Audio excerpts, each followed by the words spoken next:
जाएंगे तब तक इन विकारों पर जीत नहीं पा सकते हैं। इस सृष्टि को 5 विकार रूपी सर्प कालिया दाह के चंगुल से नहीं छुड़ा सकते हैं।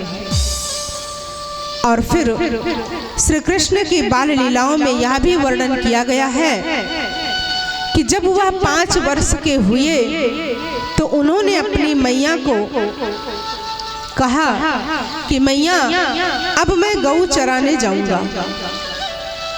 मैया ने कहा कि अभी तुम्हारी उम्र नहीं है गऊ चराने की।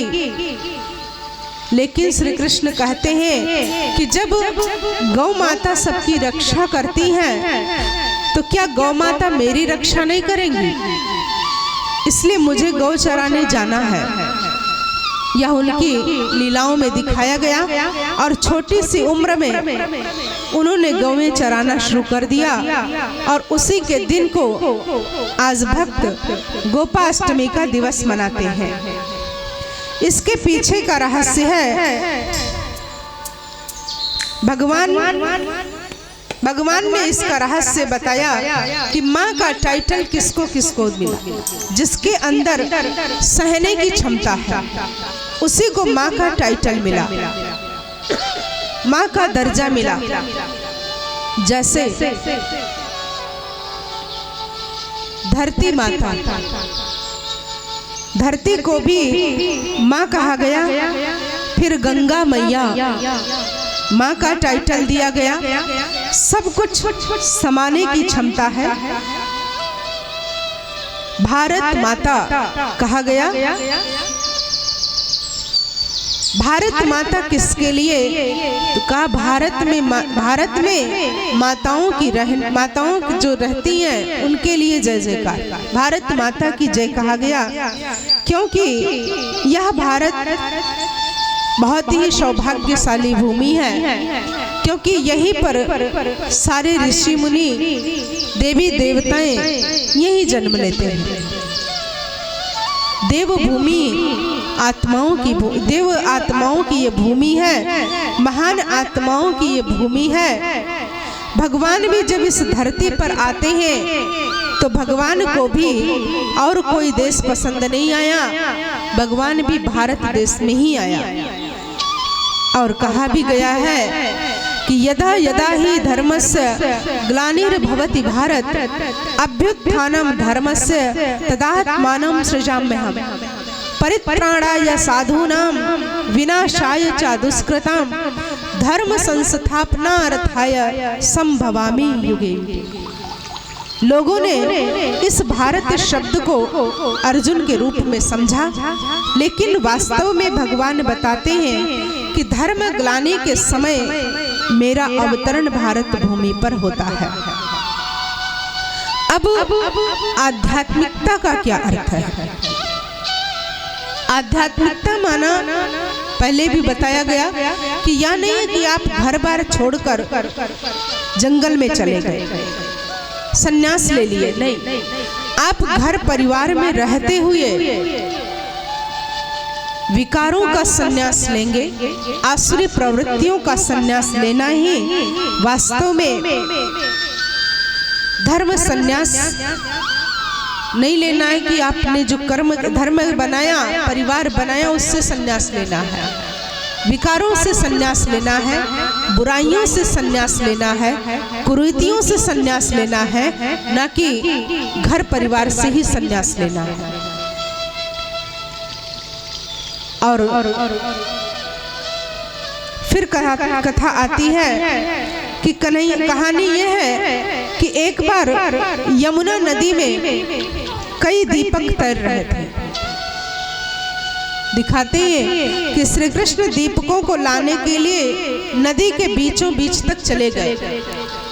मैया ने उनको कहा, तुमको नदी में इतने बीच तक जाने की क्या आवश्यकता थी?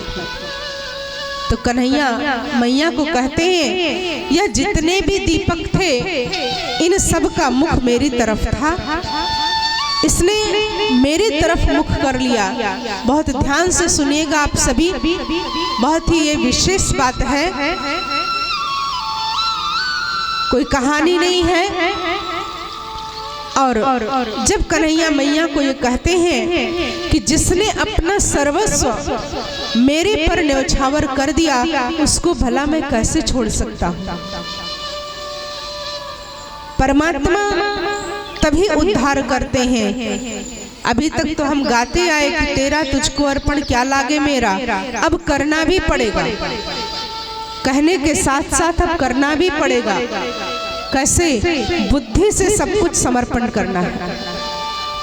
तो जो मनुष्य आत्मा अपना आत्मदीप जगाती है और अपना सर्वस्व भगवान को समर्पित कर देती है, तो ऐसे जगे हुए दीपकों की रक्षा करना ये भगवान की जिम्मेवारी है।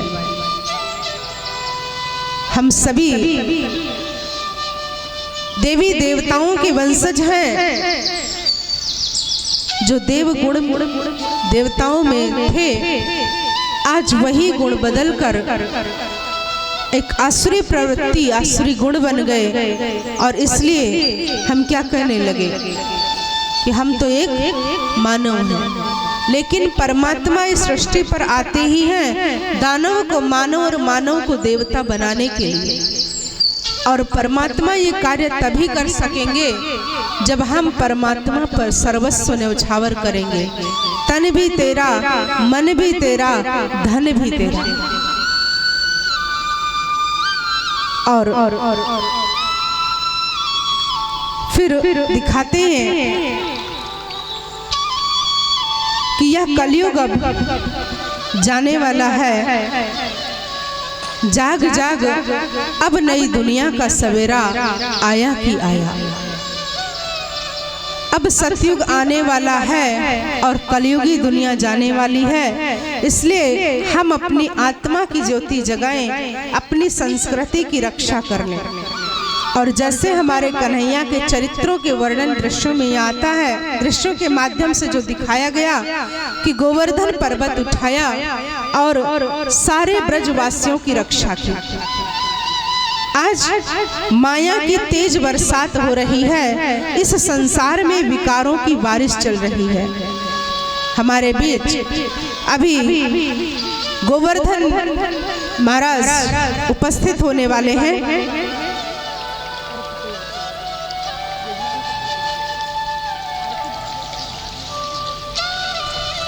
जजमान जी, जहाँ कहीं भी हो, अगर आवाज आप तक पहुँच रही है तो आप मंच पर आ जाए।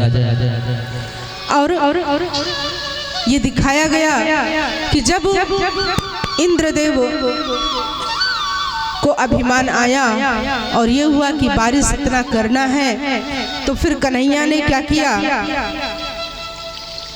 गोवर्धन पर्वत को उठा दिया। और गोवर्धन पर्वत उठा करके सभी ब्रजवासियों की रक्षा की। और गोवर्धन पर्वत एक दिन 2 दिन के लिए नहीं उठाया, पूरे 7 दिन के लिए गोवर्धन पर्वत को उठा कर रखा।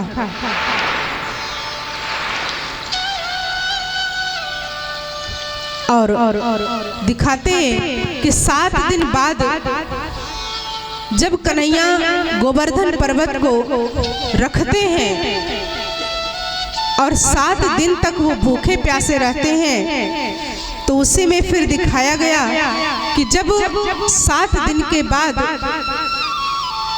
कन्हैया गोवर्धन पर्वत रख करके वापस आते हैं, तो कहते हैं उस दिन 56 भोग की व्यवस्था की गई थी।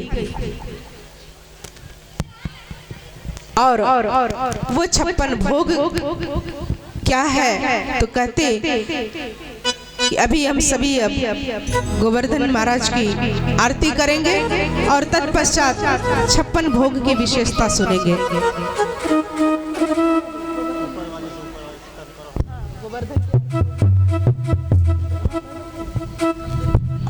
उनको आगे कर दो, उनको आगे कर दो, गोवर्धन को पर्वत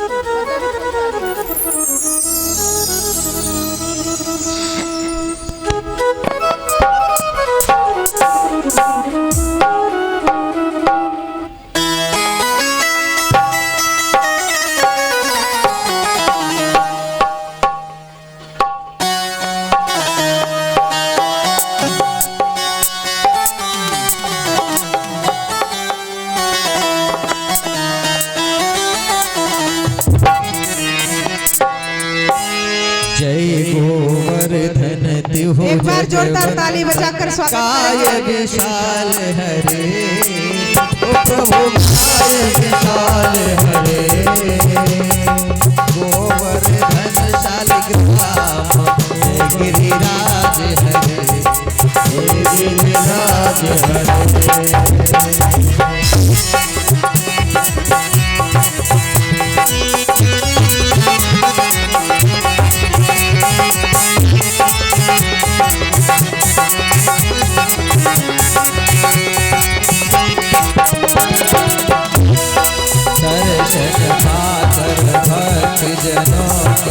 तुम भंडार भरे प्रभु तुम भंडार भरे हे ब्रजराज के तीरथ धाम जय गिरिराज हरे प्रभु जय गिरिराज हरे।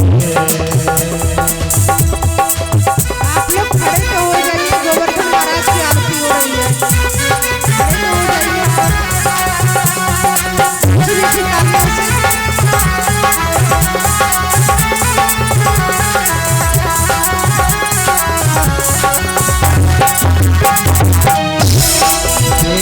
पुराण बखान आगम निगम बखान नहीं शिव सिंधु परे ओम जय गिरिराज हरे गोवर्धन शालिग्राम जय गिरिराज हरे जय गिरिराज हरे।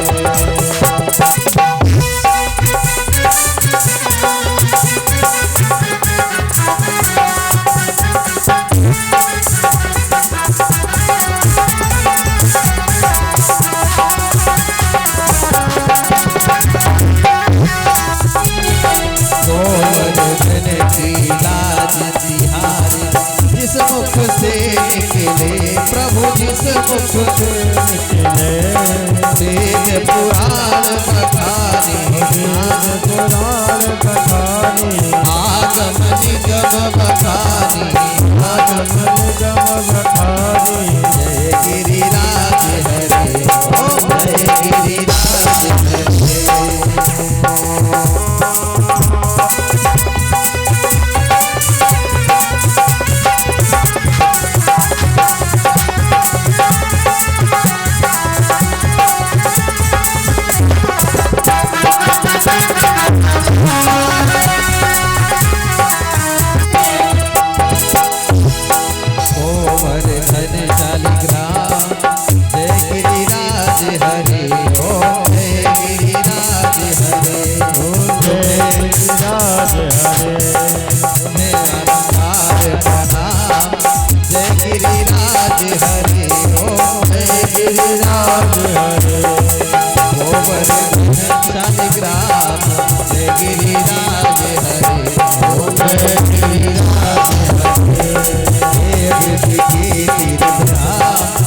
गिरिराज हरे ओ जय गिरिराज हरे। गोवर्धन महाराज की, बोली राधा रानी सरकार की, बोलिए व्यास जी महाराज की। आप लोग यथास्थान पे बैठ जाएंगे और शेष बस आप लोगों से 10 मिनट के समय आप लोगों की ओर ली जाएगी। उसके बाद आरती होगी, प्रसाद वितरित होगा, आप लोग अपने घर को जाएंगे। और कल स्वयंवर की बहुत पावन चर्चा, बहुत आनंदित कथा होगी। आप लोग अधिक से अधिक संख्या में आएंगे और कथा के साथ में आप लोगों को बताने की जरूरत है नहीं। झांकी आप रोजों को रोज देखने को मिलती है और ये कार्यक्रम कल भी चलेगा। शेष 2 दिन और बचा है। आप लोग भारी से भारी संख्या में आए और कथा सुनकर अपने जीवन को धन्य बनाएं। बोले साचे दरबार की। तो अब हम सभी कथा के अब अंतिम पड़ाव पर हम सभी यह जानेंगे कि विशेष रूप से आज के दिन जहाँ गिरिराज भगवान के कर्तव्यों का वर्णन आता है, वहीं 56 भोग का भी महत्व है। पहले तो हम यह समझेंगे कि भगवान को 56 भोग स्वीकार कराने का तात्पर्य क्या है। संख्या 36 नहीं, 46 नहीं, 26 नहीं, 16 नहीं, 64 नहीं, 56 ही क्यों? कम भी हो सकता था और ज्यादा भी हो सकता था। इसका कारण है कि संसार में भगवान ने भोजन के लिए जो खनिज पदार्थ बनाए हैं, जिसमें फल है, सब्जियां हैं, अनाज हैं, इसकी जो टोटल संख्या होती है वह 56 है। और इसलिए 56 भोग भगवान को स्वीकार कराया जाता है। जो भगवान को भोग लगाने का सिस्टम है, पूरे के पूरे 56 भोग हम ईश्वर को स्वीकार कराते हैं, अर्थात समर्पणमयता का प्रतीक है। और इसलिए गाते भी हैं कि तेरा तुझको अर्पण क्या लागे मेरा। दूसरी बात है, ऐसा कहा जाता है कि गोकुल धाम में जब बाल कृष्ण अपनी यशोदा माँ के साथ रहते थे, तब उनकी मैया उन्हें प्रतिदिन 8 प्रहर अर्थात 8 बार उनको भोजन खिलाती थी। और जब एक बार इंद्रदेव ने गोकुल पर अपनी बारिश का कहर बरपाया था, तब श्री कृष्ण 7 दिन तक बिना कुछ खाए गोवर्धन पर्वत को एक उंगली पर उठाए रखे थे। और जब 7 दिन बाद बारिश शांत हुई, तब सारे गोकुलवासी पर्वत को नीचे रखे और पर्वत से वो बाहर आए। इसके बाद सभी को यह एहसास हुआ कि कान्हा ने 7 दिन तक कुछ नहीं खाया। और तब माँ यशोदा और सभी गोकुलवासियों ने भगवान श्री कृष्ण के लिए हर दिन के 8 प्रहर के हिसाब से 56 प्रकार के भोग बनाए। और तब से भगवान श्री कृष्ण को 56 भोग लगाया जाता है। और भगवान भोग लगाने के लिए प्रेरणा भी दी जाती है। तो आध्यात्मिक बातें और 56 भोग का महत्व आप सभी को बताया गया। भोग के बारे में आपको पहले भी बताया गया था कि भोजन बहुत शुद्ध करना चाहिए। आज लोग क्या करते हैं कि घर से निकले, क्योंकि उन्हें अगर 9 बजे ऑफिस जाना है तो 8 बजे सोकर ही उठेंगे और निकले। जल्दी ही है सबको, निकले। जो भोजन घर में नहीं बन पाया वो सोचे बाहर ही खा लेंगे।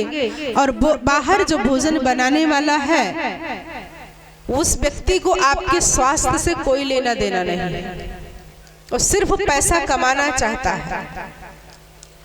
आपको भोजन कराएगा, पैसा लेगा, आप अपने रास्ते, वो अपने रास्ते।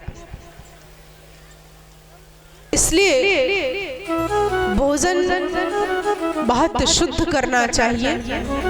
आज इसीलिए पैसे की होड़ संसार में मची हुई है। हाई पैसा, हाई पैसा। आज के लिए बहुत अच्छी बात कही गई कि बाप बड़ा ना भैया, भैया सबसे बड़ी रुपैया। अगर पैसा है तो सब कुछ है, पैसा नहीं तो कोई न पूछे हाल। ये स्थिति आज संसार की होती जा रही है। और ये कारण क्या है इसका कि हम रात में 2 बजे तक तो नेट चलाएंगे, 3 बजे तक, उसके बाद सोएंगे तो 9 बजे 10 बजे ही उठना। और जब 9 बजे 10 बजे उठेंगे तब क्या होगा? जल्दी जल्दी।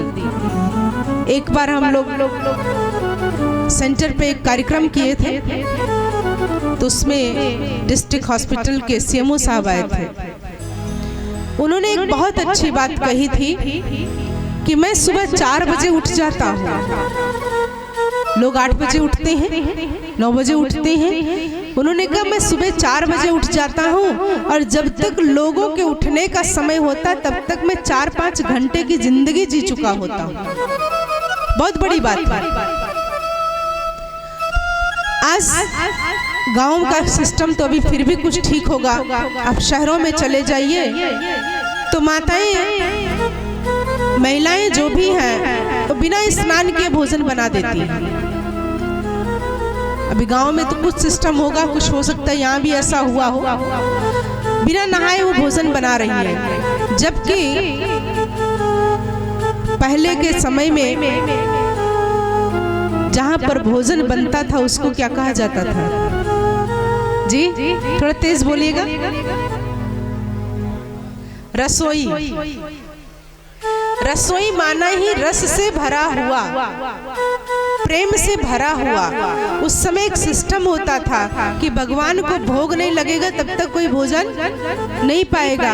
माताएं जब भोजन बनाने जाती थी तो उसमें से एक एक मुट्ठी दाल चावल निकाल दिया करती थी। आज क्या है? रसोई के बाद क्या हुआ? आज किचन।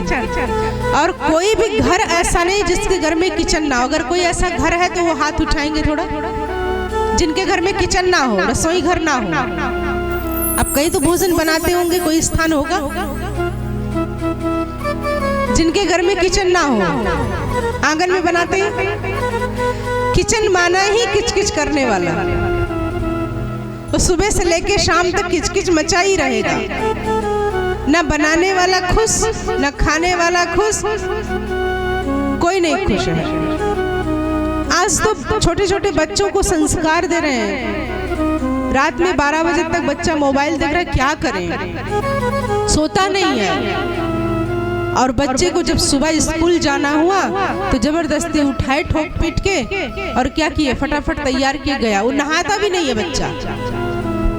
आज ऐसी स्थिति होती जा रही समाज की। पहले क्या था कि स्कूल को, एक विद्यालय को मंदिर माना जाता था। बच्चे को लोग बिना नहलाए नहीं भेजते थे। आज क्या है? पूरा समाज संस्कार विहीन होता जा रहा है। पहले के समय में एक कंपलसरी सब्जेक्ट था नैतिक शिक्षा। जो लोग पढ़े हो वो हाथ उठाएंगे। नैतिक शिक्षा। अभी तो मोबाइल चल रही है, बच्चे हाथ नीचे करो, आप झूठे हाथ उठा रहे हो। नैतिक शिक्षा में क्या था? कुछ याद है प्रधान जी? एक सिस्टम बनाया जाता था कि जब बच्चा सुबह उठे तो अपने माँ बाप का, अपने से बड़ों का वो पैर छुए। जब वो नहा धोकर तैयार हो स्कूल निकलने के लिए, विद्यालय जाने के लिए, तो अपने से बड़ों का नमस्कार जरूर करें। एक ऐसा